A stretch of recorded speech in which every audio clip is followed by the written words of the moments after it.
Buenas tardes a todas y todos. El Honorable Ayuntamiento del municipio de Oaxaca de Juárez, a través de la Dirección de Desarrollo Humano, les da la más cordial bienvenida a la conferencia Sistemas Interconectados y Ecotecnologías en la Vivienda, a cargo del maestro Vladimir Hernández Martínez, quien es ingeniero en electrónica, egresado del Instituto Tecnológico de Oaxaca, cuenta con la maestría en sistemas distribuidos y la maestría en tecnologías de la información. Es doctorante en Ciencias de la Administración y actualmente es catedrático de la Universidad Autónoma Benito Juárez de Oaxaca. A continuación tendremos el mensaje de bienvenida a cargo de la licenciada Evelyn Sally Martínez Razado, directora de Desarrollo Humano. Hola, muy buenas tardes a todas y a todos. Es muy grato para el Grupo de Desarrollo Humano y del municipio de Oaxaca de Juárez de nueva cuenta darles la bienvenida a esta ahora conferencia titulada Sistemas Interconectados y Ecotecnologías en Vivienda, organizado por la Unidad de Vivienda de la Dirección de Desarrollo Humano. Es muy grato también para mí hacerles llegar los del presidente municipal Oswaldo García Jarquín y bueno, su interés también por fomentar la sustentabilidad en Oaxaca de Juárez. En esta conferencia de esta tarde, Sistemas Interconectados y Ecotecnologías en la Vivienda, que impartirá nuestro amigo aliado del municipio de Oaxaca de Juárez, el maestro Vladimir Hernández, podremos conocer los sistemas y dispositivos que podemos usar en nuestro hogar para contribuir al ahorro monetario y también al ahorro energético. En la actualidad, el uso de la tecnología para reducir las emisiones de dióxido de carbono con el uso de energías renovables es una demanda global, porque los recursos de nuestro planeta son reducidos y nuestro nivel de consumo es elevado. Por ello es necesario tomar una conciencia de lo que podemos hacer para lograr un entorno sustentable. Desde casa podemos hacer cambios que impactan desde reducir los desechos inorgánicos, usar el agua pluvial, energías renovables, dispositivos ahorradores de energía, de agua y sobre todo hacernos conscientes del uso de la energía y recursos que consumimos en general. Es muy importante también para nosotros hacerles las recomendaciones de inculcar estas nuevas formas de ahorro a nuestras niñas y a nuestros niños para que también ellos tengan este conocimiento para tener un mejor planeta y un mejor futuro para ellas y para ellos. En esta conferencia, el maestro Vladimir Hernández nos hablará de tópicos interesantes como el funcionamiento de los sistemas fotovoltaicos interconectados a la red de la Comisión Federal de Electricidad, domótica y hasta de cultivos en casa. Sin mayor preámbulo, maestro Vladimir, me permito cederle la palabra y agradecerle nuevamente que esté con nosotras y con nosotros en esta conferencia, esta charla, dirigida a todas las personas del municipio de Oaxaca de Juárez. Muchísimas gracias, maestro. Muchas gracias, al contrario, es una bendición y sobre todo una oportunidad de poder dirigirme a la sociedad y sobre todo el apoyo que ha brindado el municipio a toda la sociedad en general dentro de esta pandemia. Entonces, sin más preámbulo, pues me dispongo a platicar un poco acerca de estos tipos de dispositivos y tecnologías. Muchas gracias, licenciada. Bien, muy buenas tardes a todos, todas las personas que nos están viendo a través de este medio de transmisión que es Facebook Live.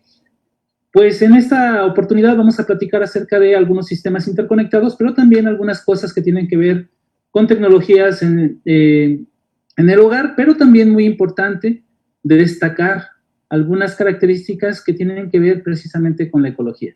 Sin más preámbulo, voy a compartirles unas diapositivas y vamos a tratar de explicarlas. Bien, hace mucho tiempo se ha tenido ya una conciencia de lo que es la ecología y sobre todo los términos que tenemos en nuestra vida diaria y la parte que es fundamental del ser humano de cuidar este tipo de ecologías que nos rodean y de las cuales somos partícipes. Para esto, organismos internacionales se han dedicado y han preguntado y han hecho una serie de investigaciones acerca de qué es lo que se tiene que hacer para poder subsistir en acuerdo con nuestra naturaleza y la parte que tiene que ver precisamente con la ecología. Hace algunos años, en la Segunda Guerra Mundial, 1945, las naciones pues estaban en ruinas después de la guerra y todo el mundo había quedado impactado por este tipo de situaciones que se habían dado alrededor del mundo. Y en este momento se dan cuenta que es necesario que haya un organismo que pueda regular ciertas cosas, dentro de ellas la principal, la paz. Y surge la Organización de las Naciones Unidas, mejor conocida como la ONU. En estos años, precisamente, se firman algunos acuerdos, dentro de los cuales, pues muchos de ellos fueron precisamente en aras de que hubiera paz.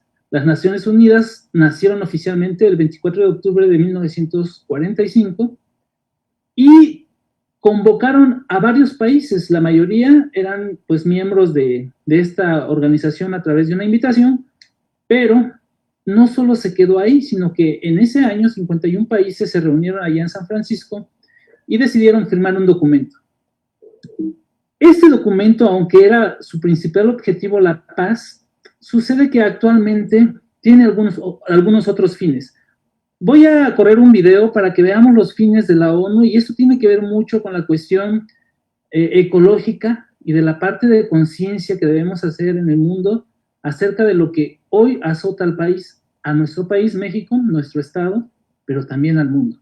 Entonces voy a correr un video.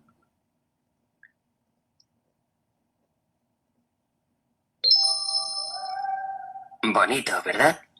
¿Y si echamos un vistazo más de cerca? Parece que esto no tiene buena pinta. Miles de millones de personas viven en la pobreza. La mitad de la población mundial sigue teniendo menos derechos y posibilidades solo por el hecho de ser mujer. Aún no están asegurados todos los derechos humanos para todas las personas. Siguen aumentando las desigualdades entre personas ricas y pobres entre unos países y otros. Sufrimos altos índices de contaminación y pérdida de biodiversidad. Tenemos un modelo de vida que no respeta los límites biofísicos del planeta. En septiembre de 2015, conscientes de esta realidad, los líderes mundiales adoptaron en el seno de Naciones Unidas un acuerdo, la Agenda 2030 y los Objetivos de Desarrollo Sostenible. Se trata de un acuerdo internacional sin precedentes, con vigencia hasta el año 2030, y que reconoce la importancia de abordar a la vez la lucha contra la pobreza, el cuidado del planeta y la disminución de las desigualdades. Pero, ¿cuáles son sus contenidos? 5 elementos fundamentales. Personas. No dejar a nadie atrás. Dignidad e igualdad de todas las personas en un medio ambiente saludable. Planeta. Colocar la protección del planeta en el centro. Prosperidad. Transformar las economías para disfrutar de una vida próspera y plena en armonía con la naturaleza. Paz. Propiciar sociedades pacíficas. Alianzas. Crear una alianza mundial entre los diferentes actores. Y para conseguirlo se proponen los ODS, los Objetivos de Desarrollo Sostenible, que son los siguientes. 1. Fin de la pobreza. Poner fin a la pobreza en todas sus formas y en todo el mundo. 2. Hambre cero. Poner fin al hambre. Lograr la seguridad alimentaria y la mejora de la nutrición y promover la agricultura sostenible. 3. Buena salud. Garantizar una vida sana y promover el bienestar de todas las personas a todas las edades. 4. Educación de calidad. Garantizar una educación inclusiva y equitativa de calidad y promover oportunidades de aprendizaje permanente. 5. Igualdad de género. Lograr la igualdad de género y empoderar a todas las mujeres y niñas. 6. Agua potable y saneamiento. Garantizar la disponibilidad y la gestión sostenible del agua y el saneamiento. 7.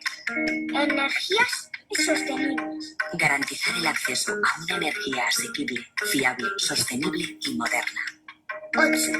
Empleo y crecimiento económico. Promover el crecimiento económico, el empleo pleno y productivo y el trabajo decente. 9. Innovación e infraestructuras. Construir infraestructuras resilientes, promover la industrialización inclusiva y sostenible y fomentar la innovación. 10. Reducción de las desigualdades. Reducir la desigualdad en los países y entre ellos. 11. Ciudades y comunidades sostenibles. Lograr que las ciudades y los asentamientos humanos sean inclusivos, seguros, resilientes y sostenibles. 12. Consumo y producción sostenibles. Garantizar modalidades de consumo y producción sostenibles. 13. Acción por el clima. Adoptar medidas urgentes para combatir el cambio climático y sus efectos. 14. Vida submarina. Conservar y utilizar sosteniblemente los océanos, los mares y los recursos marinos para el desarrollo sostenible. 15. Flora y fauna terrestres. Proteger, restablecer y promover el uso sostenible de los bosques y los ecosistemas terrestres. Luchar contra la desertificación. Detener e invertir la degradación de las tierras y la pérdida de biodiversidad. 16. Paz y justicia. Promover sociedades pacíficas e inclusivas. Facilitar el acceso a la justicia para todas las personas y construir a todos los niveles instituciones eficaces e inclusivas que rindan cuentas. 17. Alianza para el logro de los objetivos. Fortalecer los medios de implementación y revitalizar la Alianza Mundial para el Desarrollo Sostenible. Cada uno de estos objetivos se detalla en metas e indicadores, que nos irán mostrando si avanzamos en el camino marcado. Será más fácil alcanzar los objetivos propuestos si todos los sectores nos involucramos. Gobiernos e instituciones públicas de todos los niveles, entidades sociales, sector privado y, en general, todas las personas, tanto del norte como del sur. Nos encontramos en un momento clave. Es el momento de marcar un punto de inflexión y la Agenda 2030 puede ser un instrumento para ello. Todos y todas tenemos un compromiso con el planeta en el que vivimos y con las personas con las que lo compartimos y lo compartiremos. Bonito, ¿verdad? Bien, como pudimos observar, no es un tema que esté relacionado nada más con nuestra ciudad en Oaxaca, ni tampoco con nuestro país, sino que es un tema que está en la mira, en la expectativa de todo el mundo. ¿Por qué será que la ONU, a través de todas de las naciones a las que están afiliadas, se preocupe por este tipo de cosas que realmente impactan a la sociedad, a las personas? Pues la respuesta es fácil. Se preocupa porque la situación actualmente en las cuestiones de ecología están pues complicadas, tienen ciertos sesgos hacia un desequilibrio, una desigualdad, y esto está haciendo precisamente que haya un interés muy, muy marcado por parte de la ONU acerca de las diferentes acciones que podemos tener para lograr energías renovables, sustentables, el agua, el cuidado del agua, la sustentabilidad dentro de los alimentos, el agua marina y cosas de este tipo que, aunque son globales, nos impacta directamente porque todos, sin excepción alguna, requerimos de estos elementos para vivir en nuestra sociedad, en nuestras casas. Entonces, la ONU precisamente se dedica a hacer una agenda que tiene vigencia hasta el 2030 y estos puntos son los que trata y que son detalladamente mencionados dentro de su página con los objetivos que pretenden alcanzar, pero además de eso, están al alcance de la mayoría de las personas, es decir, que todos podemos contribuir con un granito de arena. En ese sentido, pues, surgen dos conceptos que debemos entender: sustentabilidad y sostenibilidad, o sostenible y sustentable. Sostenible se refiere a mantener el desarrollo de energías renovables con la intervención humana, así como a la producción de recursos energéticos sin comprometer el bienestar del medio ambiente. Eso es sostenible. Sustentable, por otro lado, consiste en promover el crecimiento regulado de las medidas políticas y sociales para encaminar los recursos de la tierra a las necesidades de los humanos sin causar daños y siempre en búsqueda de renovar los recursos tomados. En ese sentido, pues, la sostenibilidad y la sustentabilidad, pues aunque parece que son conceptos separados, van de la mano en la acción. Miren, tenemos como una parte principal, primordial dentro de nuestro mundo y dentro de nuestro cuerpo como seres humanos que somos, pues al agua primeramente, el consumo del agua. Miren, el mundo está cambiando a una velocidad vertiginosa y la población mundial es más cada día. La explosión demográfica crece y crece en algunos países y en algunos otros no. Sin embargo, está creciendo. Asimismo, a la par del desarrollo tecnológico y industrial, también se incrementa. Todo esto hace que el agua tenga un papel importante. ¿Por qué? Porque todos requerimos agua. Hay un concepto que se llama agua virtual, que lo vamos a platicar, y que tiene que ver precisamente con esa parte, la virtualización. Es decir, aunque no la tenemos aquí físicamente, existe.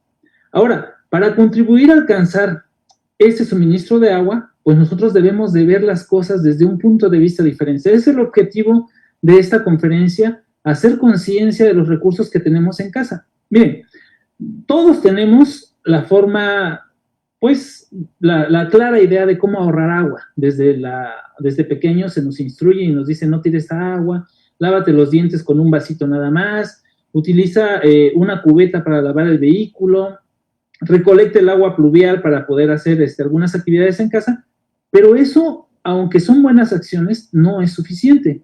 Quisiera mostrarles un video acerca de lo que la NASA ha visto con respecto al cambio climático y que tiene que ver precisamente con el agua y las plantas. Eso quiere decir la forma en que se comporta nuestro planeta cuando hay agua y sobre todo cuando hay plantas. Voy a correr el video.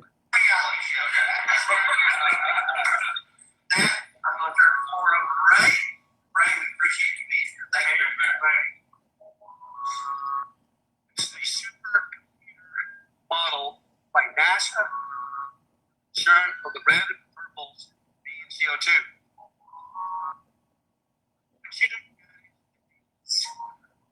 That is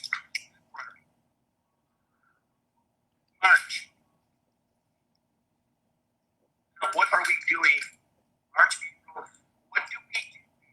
Modern agriculture in April. We are tilling.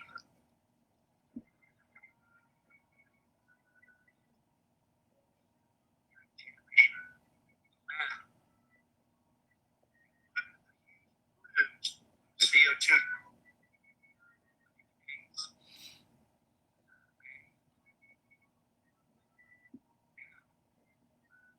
What happens around you? Colors change. What is happening?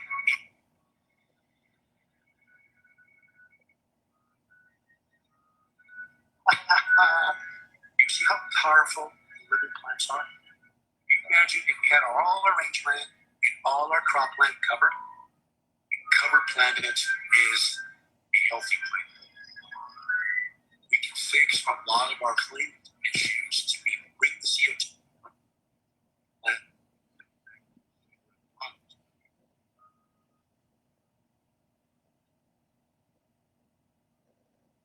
Agriculture is the way that humans impact our landscape.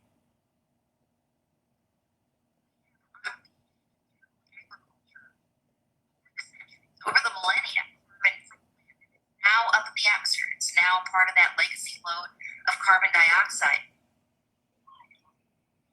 People are coming to this discussion about soil health because it can bring carbon back down and put it in the ground. An editor of Drawdown, the most Bien, si se dan cuenta, este video habla acerca de el cambio climático tiene que ver directamente con el agua que hay en el planeta y sobre todo con las plantas. Miren, actualmente nosotros utilizamos el agua de común, pues de uso común diariamente y a veces hasta la desperdiciamos, pero realmente hay países que no tienen nada de agua y que están limitados a una cubeta por día o a lo mejor en el mejor de los casos, pues una cubeta, pero en algunos lugares no hay agua para nada. En ese sentido, lo que nos estaba mostrando aquí esta persona que explica acerca del video, es que el dióxido de carbono tiene que ver mucho con las plantas que están en la tierra. Y obviamente, para que las plantas estén en la tierra, pues requieren agua. Y en ese sentido, el agua es uno de los factores que tiene que ver mucho en las viviendas y sobre todo, una parte muy importante es saber qué está pasando con el agua. Y en ese sentido, el agua virtual, que es un concepto que a lo mejor no se había escuchado, es el agua que usamos en nuestras actividades diarias, pero que no están directamente. Miren, lo que usamos directamente en nuestra casa, como bañarnos, lavar la ropa, preparar alimentos, el agua potable, solo representa el 4% de lo que realmente utilizamos. 4%. El 96% que sobra se consume indirectamente a través de productos y servicios que empleamos. A esto se le conoce como agua virtual. Son aquellos bienes entonces que llegan a nosotros, que los consumimos, pero que realmente nosotros no los producimos, sino que llegan a nosotros ya con un proceso y que esos procesos cuestan muchísima agua.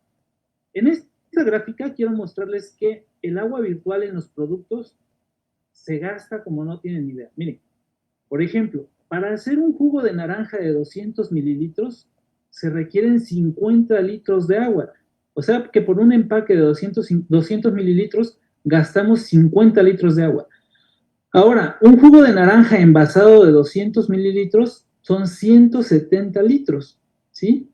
Por ejemplo, una papa, si nosotros cultivamos una papa, son 25 litros más o menos, una papa de 100 gramos, pero ya procesado y haciendo el producto en bolsa y todo lo que traen las papas fritas, se ocupan 185 litros. Es decir, cada una de las productos finales envasados con plásticos, con botellas, requieren muchísima agua para ser procesados. A eso se le conoce como agua virtual.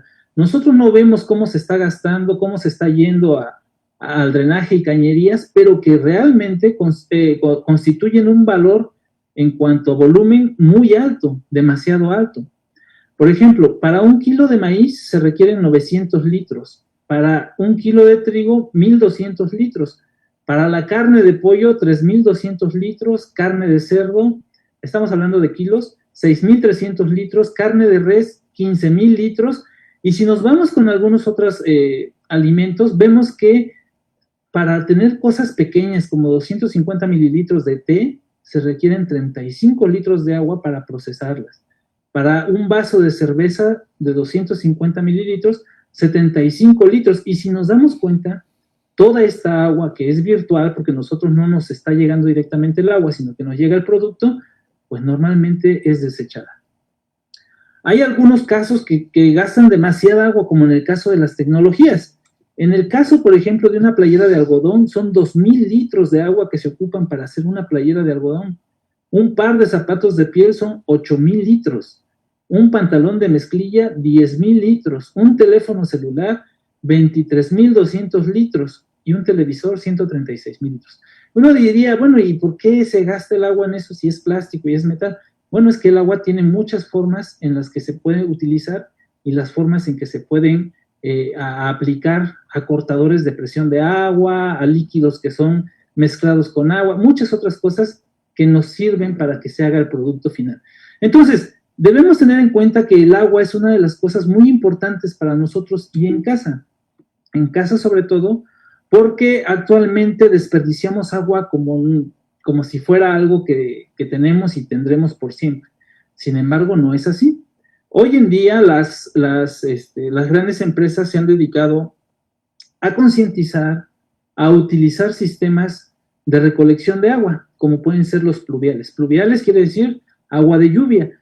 Entonces, estas aguas de lluvia normalmente se recolectan o se pretende hacer un sistema de recolección de agua, que lo que hará en casa es poder utilizarla y reutilizarla. Normalmente se utilizan este tipo de recolección a través de tubos a los pretiles o hacia los cantos de nuestra losa para que escurra por esos tubos el agua y con filtros detener las basuras como son hojas, basuras que a lo mejor están en el techo, en algún momento se quedaron ahí, y que la idea es de que esos filtros retengan la basura y dejen correr el agua hacia contenedores. Esos contenedores están interconectados para hacer uso de ese líquido, que podría ser como regar plantas, utilizarla para la descarga del inodoro, para regar el patio, para lavar vehículos y cosas que no requieran que sea potable. Este tipo de tecnologías que se están utilizando ahorita, pues ahora son completamente electrónicas. Normalmente nos dice qué nivel de agua se ha recolectado, si se le pone algún químico para que pueda no ser envenenada el agua, pues también nos los indica parte tecnológica, y esto precisamente hace que nosotros tengamos un contenedor pluvial sano y que podamos llevarlo también hacia la práctica de nuevas tecnologías. Uno puede decir, es que esas son para casas caras y eso realmente en Oaxaca no se lleva a cabo porque pues tenemos agua, pero esto va a cambiar en algún momento. ¿Por qué? Porque ha habido una disminución del agua a nivel mundial muy tremendamente. Y todo apunta precisamente hacia estas nuevas tecnologías, estas nuevas normas, hacia estas nuevas estructuras que pueden hacer de nosotros, de nuestra vida, algo mejor en el sentido de poder estar ayudando a la ecología. Miren, el mundo dispone ahorita 12.500 a 14.000 metros cúbicos de agua por año para uso humano. Más o menos representa 9.000 metros cúbicos por persona al año. Eso se estimó en el 89. Se calcula para que en el año 2025, ya a la vuelta de la esquina, la disponibilidad de agua dulce por cada persona va a descender a 5.100 metros cúbicos por persona al año. O sea, sí hay una disminución muy grande de agua, y que además de eso, pues se van a sumar más habitantes al mundo, y no solamente eso, sino que también hay más empresas, más gente que requiere agua para sus producciones. Ante este panorama, la necesidad de generar estrategias, fomentar conciencias del uso y la conservación del agua es realmente prioritaria, sobre todo porque nosotros como seres humanos no podemos vivir sin agua. Ahora, hay algunos consejos para ahorrar el agua que se nos dan y que todos lo sabemos bien, pero que no está mal, no está de más recomendarlas. Cerrar bien las llaves de nuestra casa, reparar fugas, bañarse rápido. Hay gente que se mete al baño 1 hora, hora y media, 2 horas, y la idea es bañarse rápido para poder ahorrar agua, además de enjabonarse de tal forma que podamos cerrar la llave en lo que se enjabona, nos enjabonamos y después poder enjuagarnos, pero no tener la regadera abierta todo el tiempo. Además de que lavar el auto con la manguera es un desperdicio tremendo. Una cubeta sería suficiente para lavar el vehículo. Además de pues reutilizar el agua que nos sale, por ejemplo, de la lavadora, ¿no? Esa reutilización de agua sería muy buena para los vehículos, por ejemplo. Debemos tener en cuenta que consumir menos cosas que vienen en paquetes plásticos, que en paquetes de algún medio o producto, pues también lo que hace es que indirectamente el agua virtual se esté aumentando, es decir, que gastemos más agua, aunque sea indirectamente. Es importante que reforestemos. Veíamos en el video que cuando tenemos plantas, el cambio climático cambia, la cuestión climática. Y entonces es muy raro que ahora plantemos algún árbol, pero es necesario, indispensable. Otra de las cosas muy importantes es que no se viertan líquidos como ácidos, gasolinas, solventes en el excusado. No se hizo para eso el excusado. Tampoco la idea es de que por ahí se drenen ácidos o cosas que puedan envenenar el agua, ¿sí? Hay que regar muy temprano también las plantas, puesto que eso evita que el agua se evapore. Son consejos que no están por demás y que todos lo sabemos, pero que es importante hacer hincapié en ellos. Ahora, dentro de nuestras casas, actualmente se ha dado mucho énfasis e hincapié en los huertos urbanos. ¿Qué son los huertos urbanos? Bueno, como su nombre lo dice, son huertos que se dan en casa, urbanos. A veces en casa pues no tenemos un patio donde sembrar, no tenemos una extensión territorial donde podamos decir voy a sembrar aquí o allá, pero hay nuevas modalidades en las que podemos hacer huertos urbanos, es decir, con pequeñas extensiones de tierra en macetas, en botes o en algún contenedor de tierra, podemos sembrar, y sembrar sobre todo para consumo. Cuando nosotros sembramos para consumo, estamos realmente sembrando o cultivando lo mejor, puesto que es orgánico y que no lleva un proceso que ve nada más la cuestión industrial, sino que realmente ataca el interés, que el interés es comer saludable y sano. Estos huertos urbanos son muy simples de hacer. Realmente se requiere nada más agua, plantas y tener el cuidado de ellos. Sin embargo, existen algunas otras técnicas, como por ejemplo, la hidroponía y la aeroponía. ¿Qué será la hidroponía? Bueno, si ustedes ven ahí en la imagen, es un tubo PVC que está vertical, que tiene varios codos no PVC, y en esos codos se coloca una planta con una esponja. Sí, es una esponja, no es tierra. Entonces la esponja hace nada más la función de mantener la planta paradita, y las raíces, la intención es de que toquen el agua. ¿Qué significa eso? Bueno, que se riegan como si fuera una regadera cada cierto tiempo, y el agua va de arriba hacia abajo, riega las raíces, y una vez que llegó abajo se vuelve a recolectar, y esa misma agua está circulando, es recirculante, de tal forma que podemos nosotros ahorrar muchísima agua, tener un cultivo sano, orgánico completamente, y que además de eso está comprobado científicamente que funciona. Esto muy probablemente no se hace porque muchos dicen, no, es que no funciona, o eso es nada más algo que a alguien se le ocurrió, pero realmente sí funciona, está comprobado. Esto entonces viene a revolucionar mucho los espacios en casa. Podemos tener cultivos de muchas plantas, sobre todo hortalizas, y que al final de cuentas, pues nosotros consumiremos. ¿Cómo funciona la hidroponía? Bueno, la hidroponía, como les comentaba, pues son tubos, o son, en este caso, lo más común son tubos PVC, en los que se colocan las hortalizas y tratando de que la raíz siempre toque el agua. El agua que circula por el tubo PVC va a ir a un contenedor, que podría ser una tina, por decirlo así. En esa tina cae el agua, pero de ahí mismo se vuelve a bombear, cae, se vuelve a bombear, cae, se vuelve a bombear, y normalmente esa agua está circulando todo el tiempo de la cosecha. Esto es un método de cultivo sin tierra, muy utilizado actualmente en las regiones que no tienen mucha agua, sobre todo, pero también en las partes del hogar, en cuestiones de hogar. Si ven abajo hay unas burbujas, se requiere que el agua se oxigene. En este caso hay un oxigenador de esos como de pecera, que está proveyendo el oxígeno, pero con solo la caída del agua, si la caída del agua es un poco alta, a unos 40 centímetros, es suficiente. Con ese espacio ya se oxigena el agua y puede recircular y ser parte de nuestro cultivo hidropónico. Esto no es nuevo, ¿no? En algún momento alguien refería y decía, bueno, es que así cultivaban los aztecas en las chinampas. Pues sí, efectivamente, recuerden que las chinampas no eran más que extensiones de tierra que estaban flotantes y que ahí se cultivaban, las raíces cruzaban la parte terráquea de esas chinampas y se alimentaban del agua que estaba abajo. Con estas técnicas de cultivo, pues se han visto algunos como tomates, lechugas, algunas hortalizas de menor escala como berros, espinacas, y en algunos casos se han visto hasta plantas que tienen un sistema de goteo e hidroponía que son cultivados precisamente en casa para consumo.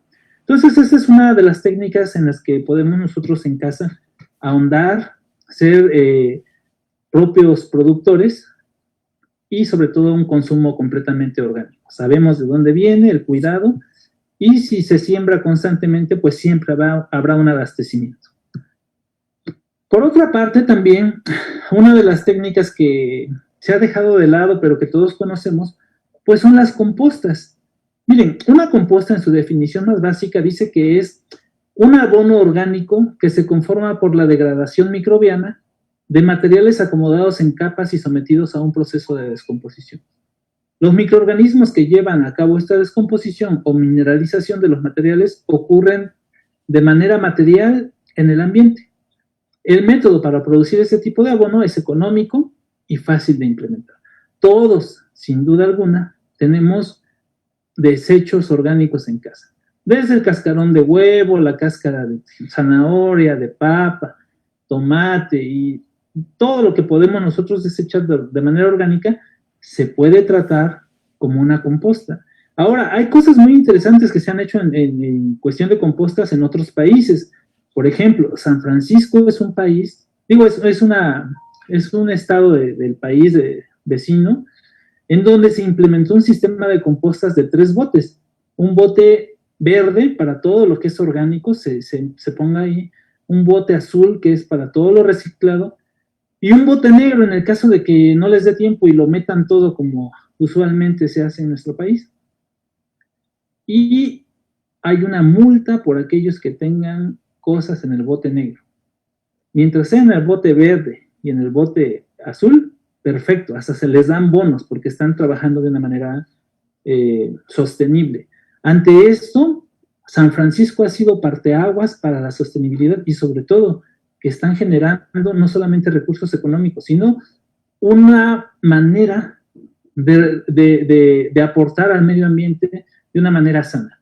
Quisiera mostrarles un video acerca de lo que ha estado haciendo San Francisco.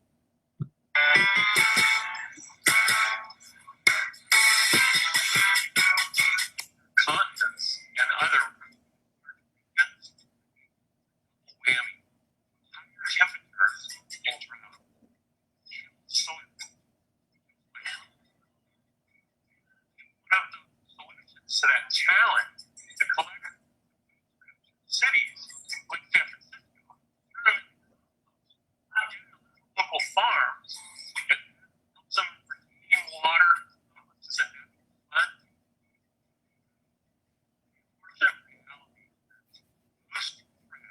garbage incinerated or sent to a landfill. When we brought the United Nations World Environment Day into our city, we made it a week-long celebration of the environment and a call to action. One of the specific strategies was reducing waste. Fine for not putting compost into the green bin. Incentivize people out of the black bins. In a black bin, we don't charge you a ton of stuff in the black bin, we charge you a lot. So your goal is to get it in the green. Posting.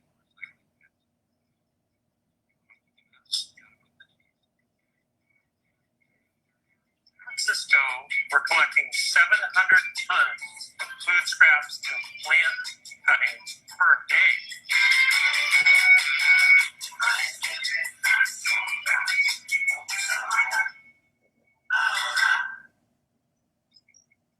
It's 5 in the morning, and we're making compost. This is the most important kind of garbage that there is, because this is where the nutrients are, and this is where the carbon is. Compost arrives, the food scraps from the restaurants and people's homes, we put them in the sorting system.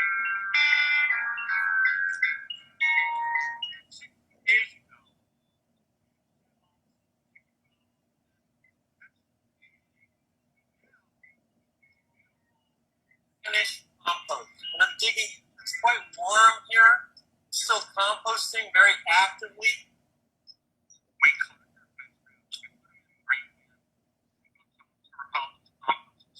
turn into composting this on a farm. That's a solution. San Francisco became a big city in the United States of America for years. San Francisco deal can be replicated in cities in other states and other nations around the rest of the world.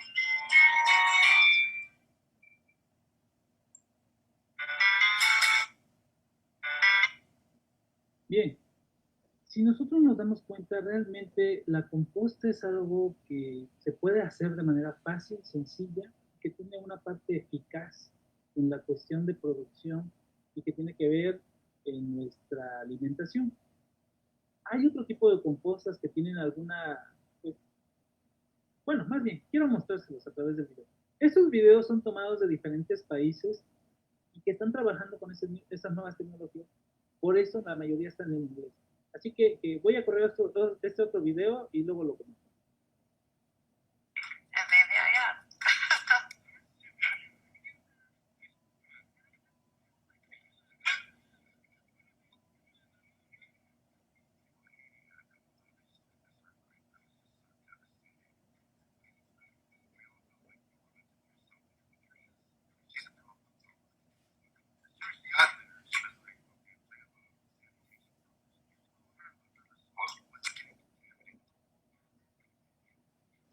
Five billion people don't have sanitation around the world. We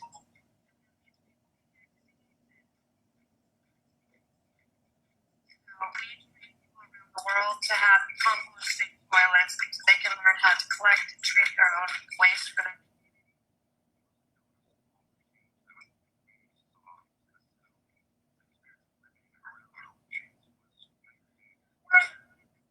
well, Yes, anything bad here? part of the strength of this system is that it's very easy to learn.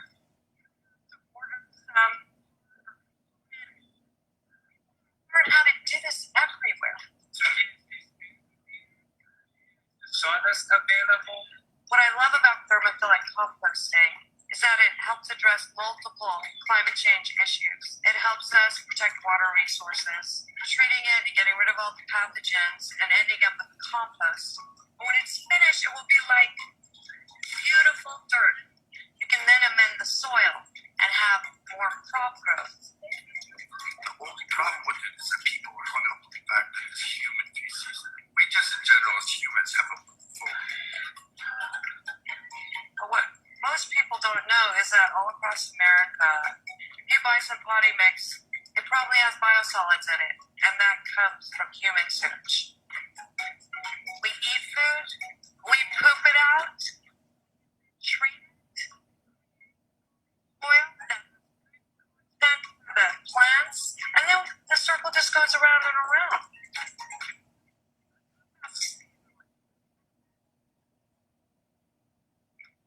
Bien, realmente las actividades que se están realizando en nuestra producción que consumimos no la vemos y no sabemos de dónde viene. Hay muchísimas producciones que se hacen precisamente con ese tipo de compost. Sin embargo, está al alcance de nuestras manos, que podemos realmente hacerlos en casa. La idea precisamente de la intención por parte del municipio y por parte de las personas que están a la cabeza de pues son que podamos nosotros tener conciencia de que podemos generar mucho de lo que es nuestro consumo, pero sobre todo que sea sano y saludable.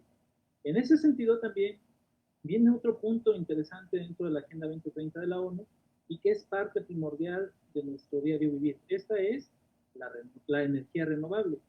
Estas energías renovables, como todos sabemos, actualmente pues no hay persona que pueda pues interactuar de una manera común, por llamarle así, sin energía. Sin embargo, la mayoría de esos tipos de energía que usamos en la actualidad vienen de combustibles fósiles, como el petróleo, por ejemplo, el uranio, o algún otro tipo de energía que no son renovables. ¿Cuál es el problema de este tipo de energía? Que normalmente van subiendo dependiendo de cuánto existe en el mundo. Ahora, porque esto es importante mencionarlo, pues hay una elipse en donde Arabia Saudita y el Mar Caspio, normalmente a esta parte se llama la elipse de recursos, ahí es donde más gasolina hay, donde más petróleo hay, y de ahí se exporta hacia los demás países. Eso significa que llegará el momento en que estas energías van a ser súper caras, elevadas, y que no estarán tan fácilmente al alcance de la mano. Para eso, precisamente, se pretende, la ONU, la parte de energía mundial, está tratando de utilizar energías renovables. ¿Cuáles son esas? Pues dentro de ellas está la energía eólica. La energía eólica, pues la conocemos perfectamente por nuestros hermanos del Istmo de Tehuantepec, donde dicen que tienen ventiladores porque hace mucho calor, pero no es por eso. La energía eólica precisamente son aspas que mueve el viento y que a través de turbinas pues se convierten en energía y en energía que es a través de cableados que se distribuye a las casas y a los diferentes servicios que se requieren dentro de una ciudad.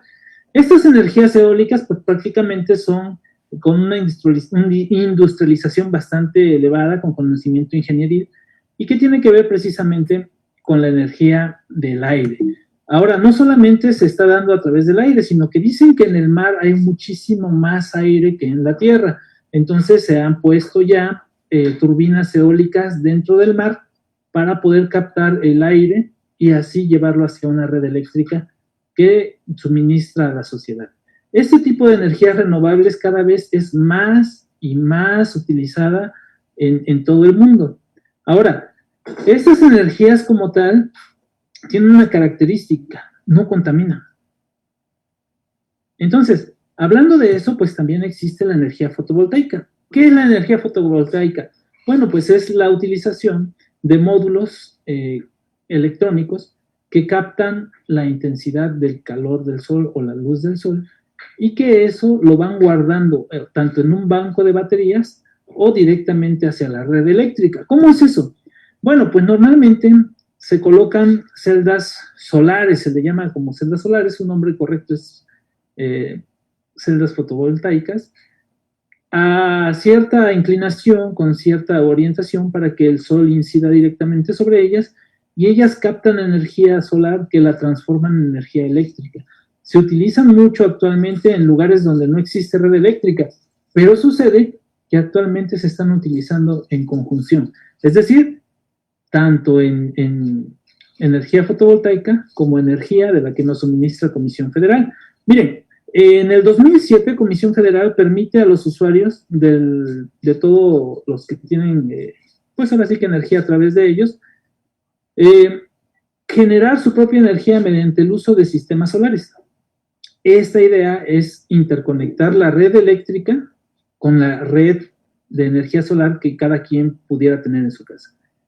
Todo esto es deducible en el mismo ejercicio fiscal. ¿Qué quiere decir?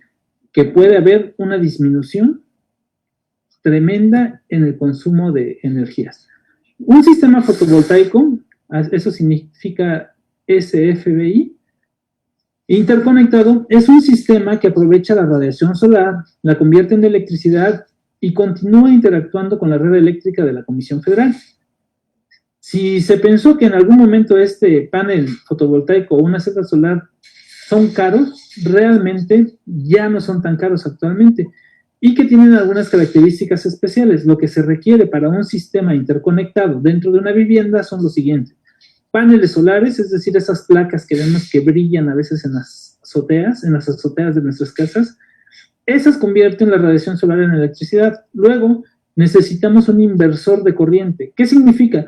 Bueno, sucede que la energía que captan estos paneles solares son energías de corriente directa. Necesitamos un inversor, así se llama este equipo electrónico, que lo que hace es que convierte esa energía de corriente directa a corriente alterna, que es la que ocupamos en casa. Y una vez que ya tenemos el inversor, bueno, un medidor bidireccional. Este medidor bidireccional mide cuánta electricidad se consume en comisión, es decir, de la que nos da comisión, y la descuenta. Interesante, ¿por qué?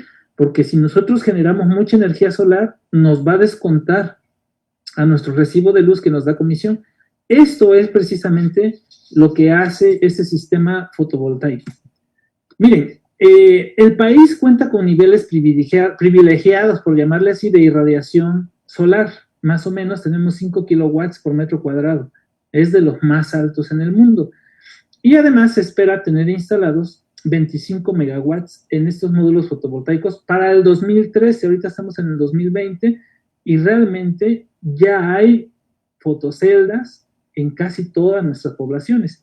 Entonces, sí se está utilizando, es un método bastante interesante y que además tiene la característica de que si nosotros ponemos paneles solares, el inversor, y lo conectamos a nuestra red eléctrica, Comisión va descontando esa parte de que nosotros estamos generando con el sol. Ahora, es importante, esto es muy importante, que cada vez que se vaya a hacer esto, se le avise a Comisión de que vamos a tener un sistema fotovoltaico para que nos coloquen un medidor bidireccional. porque de otra forma, si lo conectamos así nada más, pues no se va a hacer el descuento, pues, ¿no? Entonces, esto es importante notificar. Este funcionamiento del sistema fotovoltaico es muy bueno en el sentido de que si se consume mucho, con esto podemos bajar no solamente el costo de Comisión Federal, sino que también estamos contribuyendo a un planeta más sano y más limpio. Ahora, en México cerca del 80% de la energía se genera quemando hidrocarburos, el 80%. Entonces, es complicado que nosotros podamos prescindir de Comisión Federal. Sin embargo, sí podemos hacer un buen uso. Y si están las posibilidades de empezar a comprar celdas, a futuro esto se paga rapidísimo. Se hacen unos cálculos que en 3 años se paga la energía, todo lo que se... Pero además ese sistema queda por años. Entonces, conviene y sí conviene muchísimo. Otra de las cosas, ya para finalizando nuestra charla, es que en la actualidad existen diferentes tecnologías que se vienen dando día tras día con nuevas formas, nuevas estrategias, nuevos dispositivos y que permiten tener todo a la mano. Me refiero a la domótica. La domótica viene de un vocablo latín que significa domus, ¿no? Domus, que se le añade al final la palabra informática y que significa, para la RAE, un conjunto de sistemas que automatizan las diferentes instalaciones en la vivienda. El principal objetivo de estas tecnologías precisamente es mejorar la calidad de vida incrementando la comodidad de los inquilinos, pero que últimamente ha habido una tendencia mundial acerca de la ecología. Es decir, ahora tenemos todo automatizado a través de la domótica. Nos tocan el timbre y desde nuestro celular podemos saber quién está tocando el timbre, cómo lo está haciendo. Cámaras IP o cámaras web que desde nuestro celular podemos ver quién está en ese lugar con sensores de movimiento. Podemos ver incluso quién está, si tenemos audio a través de las cámaras, hablarles a través de las cámaras. Y no solo eso, sino que podemos decirle a través de domótica a un sistema de riego que riega a determinada hora, o podemos decirle también que abra las persianas, o que prenda la luz a determinada hora. Esto ya realmente está al alcance de nuestras manos en las tiendas electrónicas. Pues nos venden focos inteligentes, GPS, que son sistemas de posicionamiento global, nos venden algún dispositivo que tenga una inteligencia artificial como Alexa, por ejemplo, y algunos otros tipos de sistemas electrónicos e informáticos que nos ayudan a tener nuestras viviendas con más automatización, pero sobre todo más comodidad. La idea de la domótica, entonces, no se ha dado nada más por el hecho de que queremos que sea moderno, sino que a la larga nos va a ser indispensable. Hubo un salto tremendo en la cuestión informática. A lo mejor algunos de los que me están escuchando en esta conferencia, pues estuvieron todavía con la máquina de escribir mecánica. Y cuando surge la computadora y está al alcance de las personas, pues hubo un cambio totalmente. Y mucha gente se quedó en esa brecha. Muchos dijeron, no, pues yo mejor ni me meto porque si le muevo aquí se descompone. Y otros que dijeron, no, sí tengo que aprenderla. Y algunos saltaron esa parte de la verja y otros no. Más o menos esto es la domótica. Los sistemas automáticos en los controles de la casa, edificios o diferentes lugares donde se está habitando, ya tienen cuestiones domóticas. Todo, es decir, desde un refrigerador que al acercarnos con el móvil nos dice, oye, tienes 3 leches, te va a faltar una para el fin de semana. O nos censa cuántos alimentos están todavía con cierta caducidad. Desde el momento en que nos acercamos a una lavadora nos dice qué tiempo nos falta. La domótica precisamente viene a cambiar esa parte de lo que nosotros estamos acostumbrados y que es imperante de que nos sumerjamos en ese mundo. Es entonces necesario ya que a través de estas aplicaciones, pues nosotros podamos controlar luces, persianas, riegos, agua, temperaturas, aires acondicionados y todas estas cosas que ya están actualmente en nuestro diario vivir. Es importante entonces que no les tengamos miedo a las nuevas tecnologías, que al contrario, vayamos sumergiéndonos en ellas preguntando y haciendo hincapié en que son muy necesarias para nuestra vida. Actualmente, las domóticas en casa, pues cada vez se hace más presente, desde una Smart TV, un smartphone. Ya el teléfono no es teléfono, está mal llamado teléfono. Ahora tener teléfono es un equipo de audio, un equipo de video, un equipo de fotografía, un equipo de oficina para redactar, un equipo que tiene rastreador GPS. Entonces tiene muchísimas cosas y es una supercomputadora. A eso nos estamos ya precisamente acercando con lo que es la domótica. Notificadores de correo, riegos de control, incluso controles de mascota. Podemos tener a través de collares específicos el pulso de nuestra mascota, cómo se siente, si tiene temperatura, reacciones sensoriales y algunas otras cosas que están dentro de nuestra casa que son diarias, como la acústica, detector de presencias de movimiento, electrodomésticos como lavadoras, refrigeradores, agua, y todo esto prácticamente han sido ya parte de lo que es nuestra vida cotidiana y que nos ha alcanzado.